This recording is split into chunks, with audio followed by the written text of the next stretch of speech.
I'm Dr. Jordan Wiggins, and this is the Pleasure Principles podcast.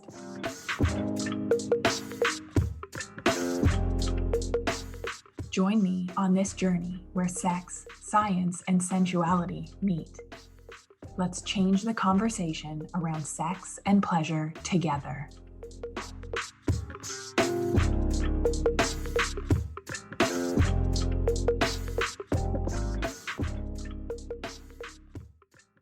I did a lot of reflecting over the past few days. Don't know if it's because it is end of my luteal phase. I'm PMSing and just it's easier to feel. Could be that a lot of my one-on-one clients and my feminine mentorship clients are wrapping up for the year. So there feels like there's a finality, a closing to a lot of things. And I have so much gratitude, so much really optimism for better sex and intimacy for women, especially super women, because I'm starting to notice I knew it was a big problem. I knew sexual dysfunction affecting 1 in 2 women globally. I knew it was a massive problem affecting billions of women. And what I didn't realize is how many thousands, millions of those are women exactly like me. And no one was talking about the unique challenges that being a superwoman brings and the tools that get us the success in our career. Running our businesses, running our households are not the tools that we need to succeed at our relationship and sex and intimacy and even at our own health. So I'm on a mission to fix those things for women like us. This past year, there's been some amazing parts. I moved into my dream home, the home that we designed and built. I worked less. I played more.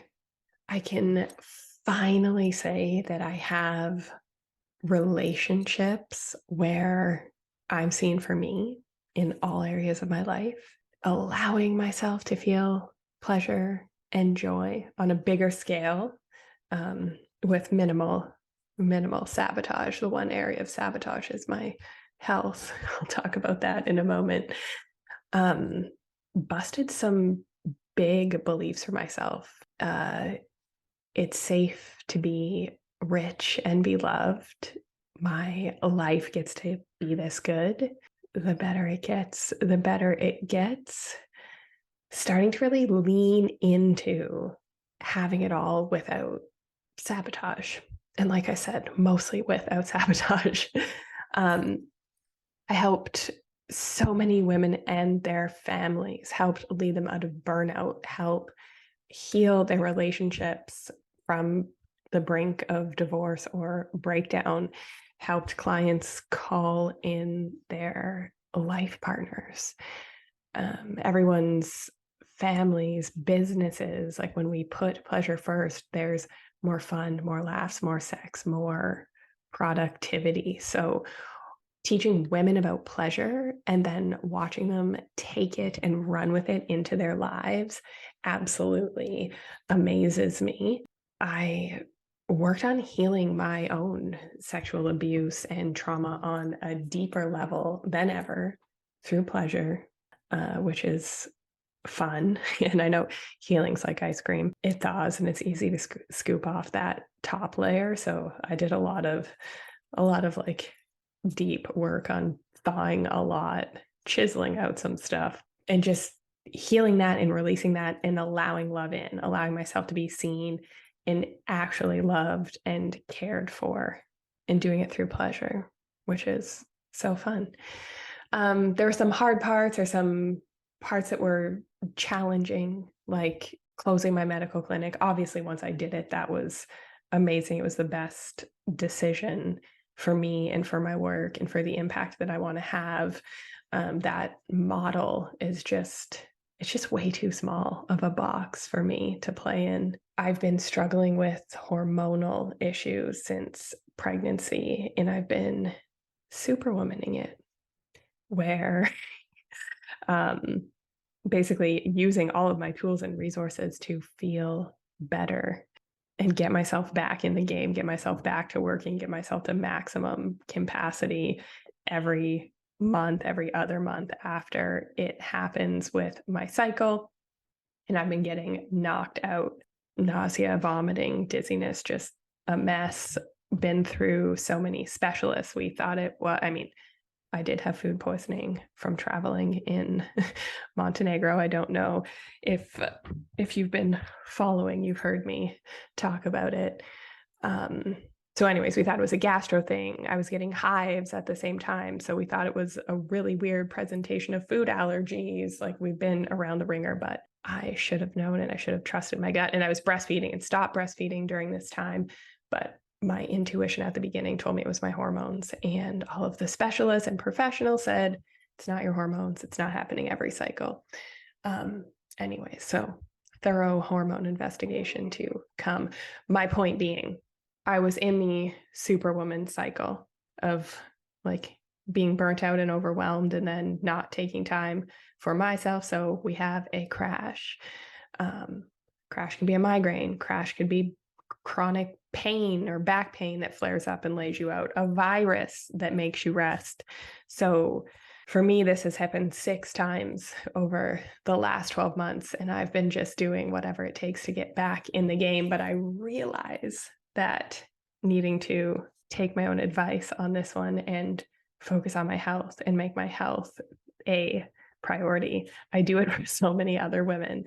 And it feels completely out of integrity that, yes, since July, I have been actively trying to resolve this issue with myself, my naturopath, my many medical specialists. But I know that I'm called to do even less, to slow down even more. Other challenging parts, being a mother, stepmother, and again, it's a good hard, but challenging you to expand. My partner and I challenging each other to expand, because we think we want the conscious relationships, we want to be truly seen, but that calls us to grow, and it shines a light, or we can like a light on the dark spots, the stuff we haven't looked at, or it's like a magnet where you're in intimate partnership and the magnet draws the crap out of you. And you know this. It's the same fights, or it's the same avoidance patterns. It's the same lackluster intimacy that you've been trying to ignore and distract yourself away from. And there's 2 things that I see as a problem in relationship dynamics today. The first is that women are having sexual dysfunction at an alarming rate. 1 in 2 women, that's 50% of women, are having issues around desire, arousal, lack of satisfaction, pain with sex, and I want to call this one out specifically because I don't think we speak to this enough. You want sex more than your partner, but you feel rejected because the narrative is men are supposed to want you more. So a lot of these women, like with the higher drive, often turn off their desire or just start to avoid and focus on other areas. And the second issue that I see is men having erectile dysfunction at a higher rate and or dealing with premature ejaculation. And premature ejaculation doesn't need to mean like the TV's portrayal of it. It could be like not able to have penetrative sex long enough to be satisfied. Because that is the goal. The ultimate goal of sex is intimacy. It's pleasure. It's connection. It's not orgasm and done. So many of us are in unsatisfying relationships. We're a great team. We're not lovers. I've heard my kids are leaving this fall. I don't like going off to school or finally away from COVID again. I don't even feel like I know my husband, and I'm not sure if I want to. I'm not sure if the relationship's done. I'm not sure if this relationship is right for me. We're missing that spark from the past. He doesn't even look at me anymore. And if we were honest, if we were brutally honest, we're lonely. We distract with work, we distract with kids, we distract with plastic surgery, buying things. But none of those things are filling the void of pleasure. And that's what we're talking about today, pleasure, and why it's so important. And as you are moving through your year-end rituals and your reflections, and we're moving into the new year, I'm encouraging you to add pleasure to your never-ending to-do list. Hopefully at the top, we're going to prioritize it.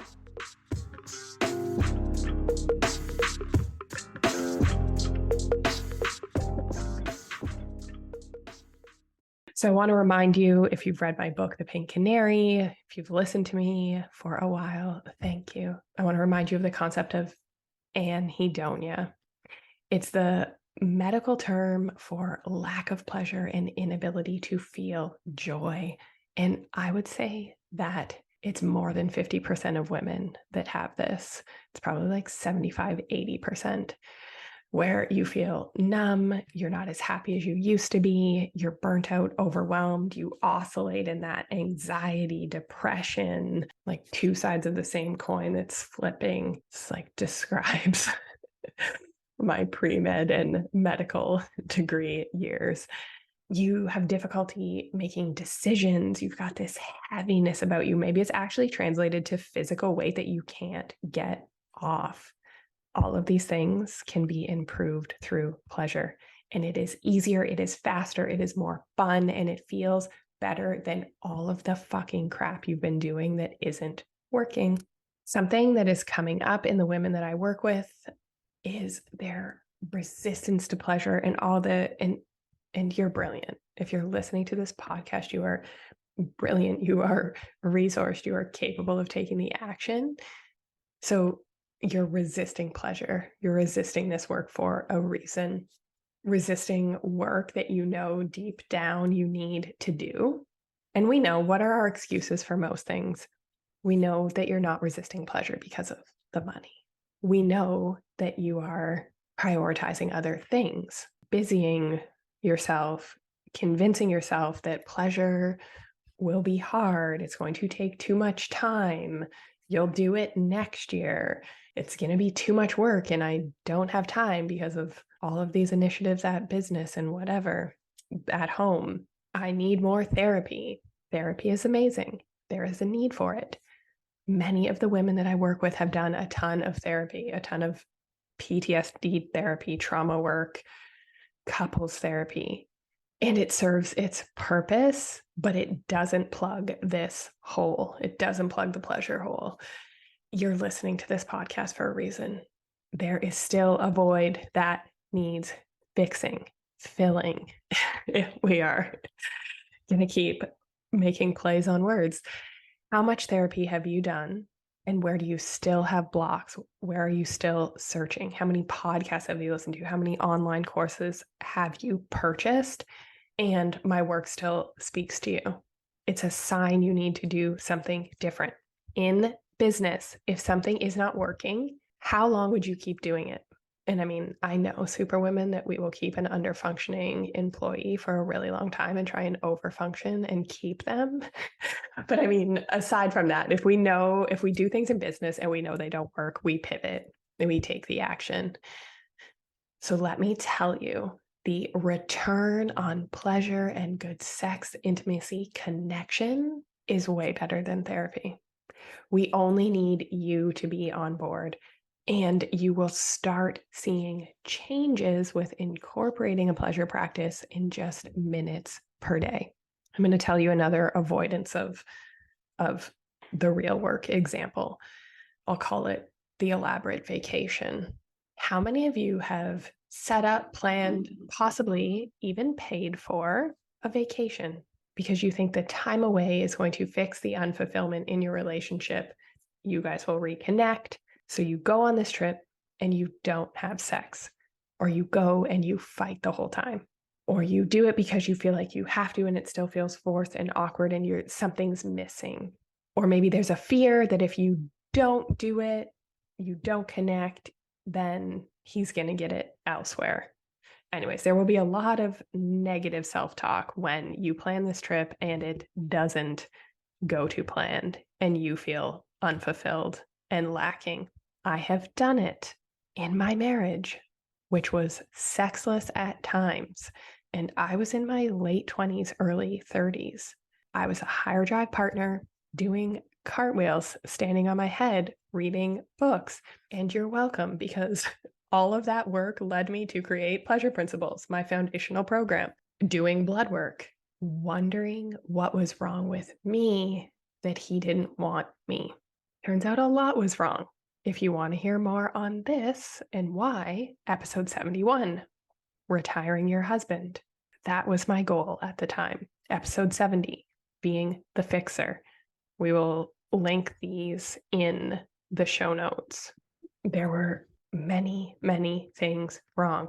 Addiction issues, things that were not being addressed. I was definitely stuck in my masculine. That's why I am divorced. That's why it's my mission to help superwomen like me have the tools and skills to heal their relationships or attract the ideal relationship or allow yourself to be cared for. We can't do this from our masculine.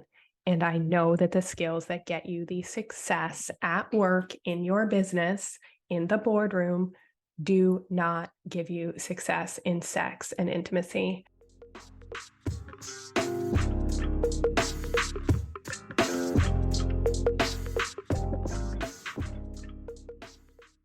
So why do we resist pleasure? First, societal, cultural conditioning. Kasia Urbaniak calls it good girl conditioning. Focus on others, focus on their feelings, making those around us happy, being the good wife, mother, employer. We are taught from childhood to focus on others, to have our focus out to take the temperature of the room. We are taught that our pleasure, our desire, our internal knowing is second to a penis and sex, second to everyone else in our life. As a female, our needs come second, our orgasms come second, our pay rate comes second. And yes, we have gotten better at asking for what we want. We're getting promotions, we're getting seats at the table. But if you look behind the scenes at the intimate relationships of superwomen, we're shrinking our needs. We're asking for what we think people will give us. So we have this desire and we ask for a crumb. We ask for a piece of it. We don't ask for the whole thing.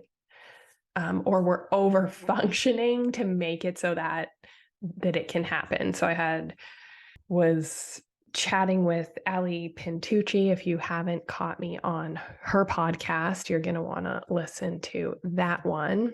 But she talked about how she had asked her boyfriend to plan a date and wasn't sure that he would do it. So she planned and made like backup plans instead in case he didn't. So that's what I'm talking about, over functioning or like accepting a crumb of our actual desire. And we do so much ourselves that we're exhausted, lonely, and resentful. And I want to hit home that behind the scenes in our intimate relationships is where we struggle, because I think this is where a lot of us get lost. And in working through my programs and realizing women are like, oh my God, like I would have no problem doing this acquisition, this presentation, but I can't. Like, we struggle to ask for our needs in intimate relationship. And that is why it's so sneaky, because it's so easy for us to write it off. Like, oh, I learned that already. I learned to set boundaries. I learned to ask. I learned these communication skills. But then why are we so unhappy and so unfulfilled in our relationships? The other reason brings us to number 2, the other reason why we avoid pleasure. We are tolerators. We have such a high tolerance for feeling uncomfortable and a very low tolerance for feeling good. So if you were to stop listening to this podcast right now, whatever you were doing, Go sit down in a cozy chair, cozy spot of your home, outside. Outside, if you're in a warmer climate here than me in Canada, let the sun pour down on your face and just relax and try and relax for 10 minutes. What would happen? Most likely, you would start thinking of all of your to-dos and the emails that you had to send. Your nervous system would freak out because it is so used to being in overdrive, in fight or flight. And again, our tolerance is key to our success. So at work, we take risks, we try new things, we see things the way other people don't see them. And like I mentioned, maybe we are tolerating employees, contractors not pulling their weight for your company, and you're working harder yourself to make up for it. But this sets us up to struggle in intimate relationship because deep down, we all have some wounding, some messaging that we are not deserving of love unless we earn it. We're not deserving of pleasure. We're not deserving of feeling good unless the to-do list is done and things are perfect. It never occurs to us that we deserve to feel good just because. You don't need to earn good sex. When we undo the superwoman conditioning and we truly learn to receive, everything changes. I'm going to read you a couple messages that I had from ladies in the Feminine Mentorship. Crazy. Just had the most amazing fucking sex this AM. Just like the hotel sex we used to have a year ago, but this time it was at home. Fire emoji, growing heart emoji. Last night I had the most amazing sex. It felt different somehow, where for the first time in a long time, I fully surrendered myself. It was liberating in ways. P.S. That vibrator you gifted us is the most wicked one I ever owned, and we have quite a collection. I responded, surrendered sex. How much more amazing is it when you feel seen? Surrendered sex is something that we teach in the Feminine Mentorship. It's the sex you've been craving, the sex you didn't even know you wanted. And she responded, it felt so scary at first. And I want you to know that a lot of people that do prioritize pleasure, they do start doing this work. It feels scary and it feels uncomfortable. And that is hard for us because we are perfectionists and we like to do things right and we like to do things well. We need to raise our hand and admit the shame that we have no idea how to do this. How we build intimacy from the feminine. And it's like a flower, like a flower bud that opens. And as we're opening, it's scary because we're exposing ourselves, we're exposing our petals to the environment. And we can get hurt. It's like safer to be stuck in this tight little bud, but then we're in the bud and we're like, I'm lonely and resentful and miserable, but then we're scared to open. So that's the work. We have to do the scary thing. And it's not so scary when you have a framework and a community of women supporting you. Society tells us that if you get hurt from loving, you're weak. And I don't believe that. That's a belief I'm leaving behind in 2022. And the third reason that we avoid pleasure is because we are numb. If we are feeling really good or really bad, we like to shut it down. Mama Gina, one of my earlier teachers, likes to mention the piano analogy. She's like, women are allowed to play middle C. Smile, be nice. And then the like really, really high notes like joy and feeling ecstatic, if we show and express those emotions, people are like, what's wrong with her? And if we are really sad and really dark, then it's also like crying and what's wrong with her? So we have a very limited window of accepted emotions and emotions that we allow ourselves to feel. So we're numb, and feelings are our superpower. And our ability to feel deeply, our ability to feel deeper as we hormonally cycle, as we transition through cycles in our lives, like starting to menstruate, pregnancy, breastfeeding, peri and menopause, all of those transitions can be brilliant times to tap into your feelings and desires if you do it from the feminine. But we just like to numb and pretend and play middle C and just pretend like it's life as usual. We get busy, we focus on other areas of our lives, our work, our kids, when we're not getting our needs met. And it's like we're dying a little bit inside. Loneliness is the equivalent to smoking 15 cigarettes a day. This is researched. Why the fuck are we not doing more about it? So what I see, and this is common, is with the numbness. When we turn down the dial on pain and our negative emotions, our sadness, our despair, our longing, which again, I don't think any emotion is negative, but I'm just talking from a societal perspective. So we turn down that dial, and then it means we also turn down the dial on pleasure. So that range, that those keys that we're allowing ourselves to play is less. And then women come to me and they say, I'm not as happy as I used to be. I have everything I ever thought I wanted, and I'm not happy. What's wrong with me? And we're numb. We're busy. I like to say that I can tell a well-fucked woman by her calendar or her to-do list. Actually, we should do that. Send me screenshots of your daily to-dos or your calendar for the week, and I'll try and guess how much good connected sex you're having and how frequently. And I'm surprisingly accurate at it. Other ways we numb: buying things, homes, vacations, lingerie, online programs. Fill ourselves with things that don't actually fill our souls and our pussies, like wine and food. We buy books wishing we were the characters, plastic surgery and cosmetic procedures. And again, nothing wrong with any of these numbing behaviors. I have done many of them, trying to fill the void, trying to fill the hole that is pleasure.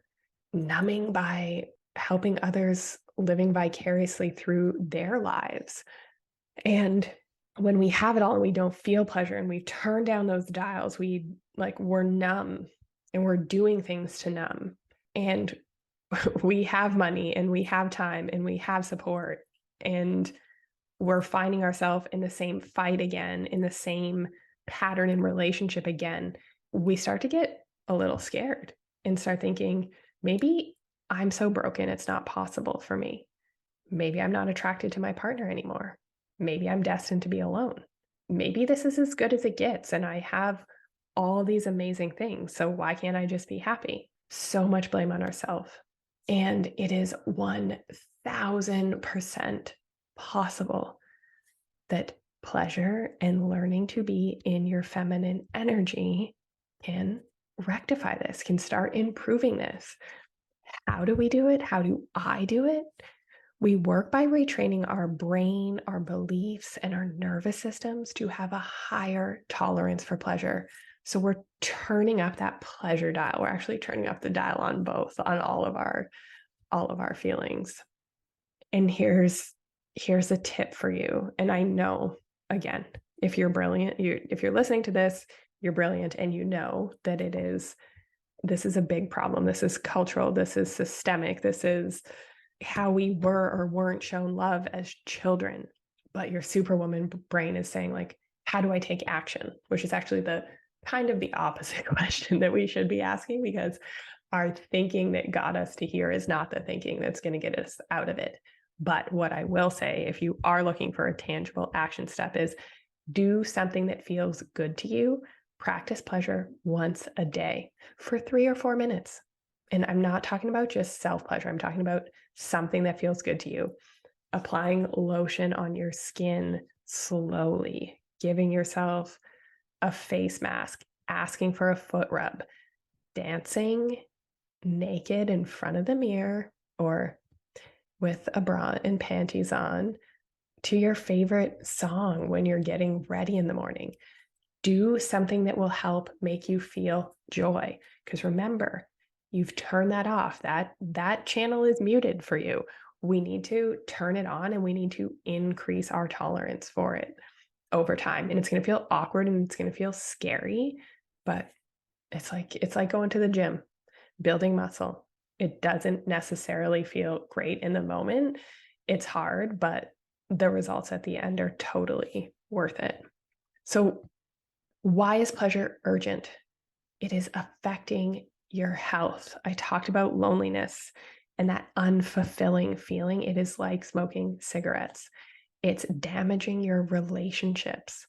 Speaking specifically about it damaging your health, it's what I call feminine burnout. And if you want to listen to episode 62 through 66, the feminine burnout series of this podcast, you can find more information there. But basically, we have physical symptoms: hair thinning, weight gain, not sleeping at night, needing caffeine or sugar to get you through the day, cravings, mood swings, foggy thinking. Anyways, the list goes on. And then there's the emotional side to this too. And that's the lack of energy, the difficulty making decisions, the anxious thinking, the overwhelm, the lows, like basically the functional depression that so many of us get through the day feeling, but yet pasting on the smile for our teams and our families. Do you know the clarity that you will have when you have more pleasure in your life? It's also urgent because it's affecting our relationships. You know, you are not completely fulfilled romantically, intimately, or you would not be listening. We will also, and I guess, you know what, just you can hear it from one of the mentorship graduates about her family, about healing the relationship with her family. Actually, maybe even two of them. Anyways, by practicing pleasure, our relationships will heal. And this doesn't just mean the romantic ones, it is with our partners, with our children, with our parents, with our friendships. And they're either healed or new aligned ones are called in. Lack of pleasure is affecting your business. As I said before, the return on sex, when you're heavy, tired, disconnected, lacking clarity, exhausted because you were up fighting with your partner, this costs you money. It's costing your team money. And it can be rectified by pleasure. So I have a few reflection questions for you. What if we were taught how to have deepening intimacy in a long-term relationship? What if we were taught how to create greater intimacy within ourselves to increase capacity to do it with another? What if we learned to tend to the parts of ourselves that got triggered when we were disappointed, scared, had big feelings, and couldn't superwoman our way out of a situation? What if we were taught that an orgasm wasn't the goal, but instead we were taught how to surrender and feel safe in intimacy? This is my work. This is what I teach. We are retraining our brains, our beliefs, our nervous systems to have an increased capacity for pleasure, turning up that pleasure dial. And I want you to take a second, no matter what you're doing, because if you're a superwoman, you are probably multitasking right now. And imagine if this area of your life is improved by 30%. What would be possible for you? I want to share a journal prompt with you that I've been using with my clients. Imagine yourself at work, parenting, on a date, at lunch with friends, feeling seen, cared for, and well fucked. And I want you to imagine that feeling. Really take some time and think about it. And it's like that energy, that new relationship energy. And it's even different when we can cultivate intimacy in a long-term relationship. It's almost even better because there's a connectedness, there's a groundedness to it, to that energy that's not there in a new relationship because it's a little unstable.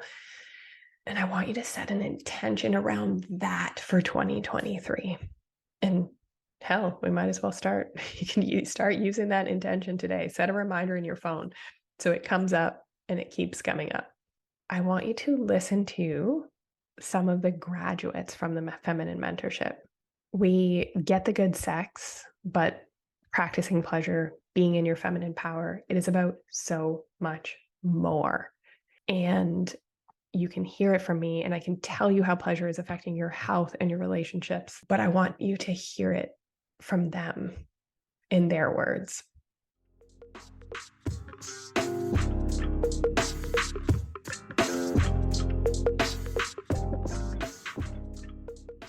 Being vulnerable, it was hard, but it was like, oh my God, I want to stretch myself. I want to stretch. And I say that in a way that I want to grow.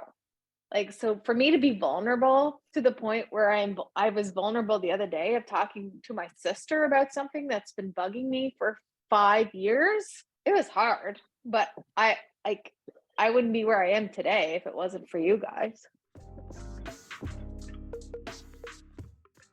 I don't know. I feel like just this combination of women, right? Because you said the ages and the disparities, and like we're all different people. I don't know. I think it was a magical mix. I don't know. I just was. I loved being a part of this group. But I would say more importantly is really just how that relationship with my daughter is evolving. Being able to approach my kids now at 19 and 21 as adults, and to be able to set up boundaries with my children as I need to, but also to be able to teach my daughter, who desperately needs to set up boundaries, helping her kind of navigate through that as well. So at the beginning, I was kind of upset with myself for not having done this sooner, and not being able to kind of go back and change the relationship, or just even just how I parented back in the day. But seeing now how much of an impact there's been in that short 1 year, it really helps me alleviate a lot of that guilt. So that makes me super happy. When I started this, I couldn't feel my feelings at all. Couldn't feel my things in my body at all. I didn't trust myself at all. And I think all of that has really moved to a much better place this year. Our sex life has been ridiculous the last couple weeks. Yes. Yeah. Like even he was like, "Are you ovulating soon?" I just feel like this is like how I normally am, like hormonally chemically attracted to you during ovulation. I'm like, no, just Oh no, it's just the feminine baby. we're just in the good, yeah.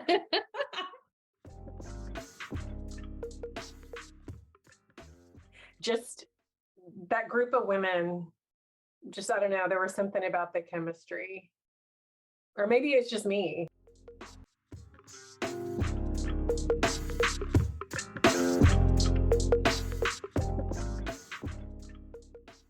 Superwomen, we are very, very good at looking like we have it all together on the outside and being a mess on the inside with our health, with mentally, emotionally, in our intimate relationships. So I see you and want to tell you a little truth about what's going on with me. So today, what are we going to talk about?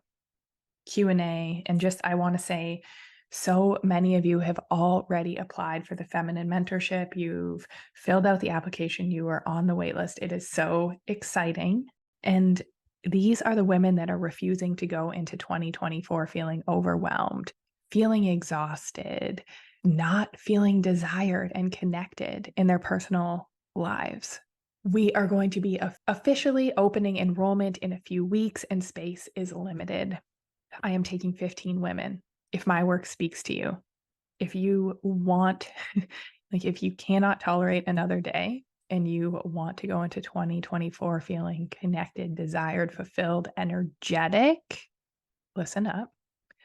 And several of you wrote on your applications, I heard your podcast, I saw your post, and it was like you were speaking to me. If that is you and you are ready to invest in yourself, you are ready to change, you are ready to be a part of an amazing community of women.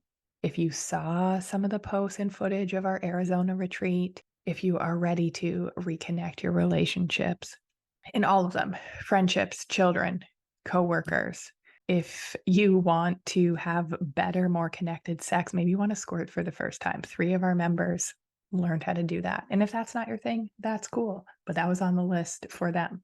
So they were super pumped about that. We go on a journey for you to learn how to ask for and receive more pleasure. Something foreign to superwomen. We know how to excel, achieve, overgive, work hard to get things done. But learning to have a balance, some ease, some flow, asking for help, letting it be okay to be helped, learn how to be vulnerable, learn how to feel our feelings, not just think them. If you want to learn another way so that you can access that when it is necessary, like we got the Superwoman Cape, we're good at that. That is not going away. The CEO will not die. But if you are ready to do things differently in life, in your relationships with more pleasure, joy, ease, connectedness, go to the link in the show notes, thepleasurecollective.com/feminine mentorship, and fill out an application. Get on the wait list. I'm going to be starting interviews next week, and we will be officially opening enrollment soon. But if you want to get in early, I've got some extra bonuses and discounts for you.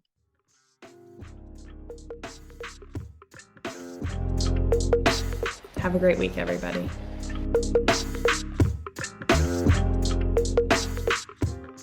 If you like what you heard in this episode, leave me a rating.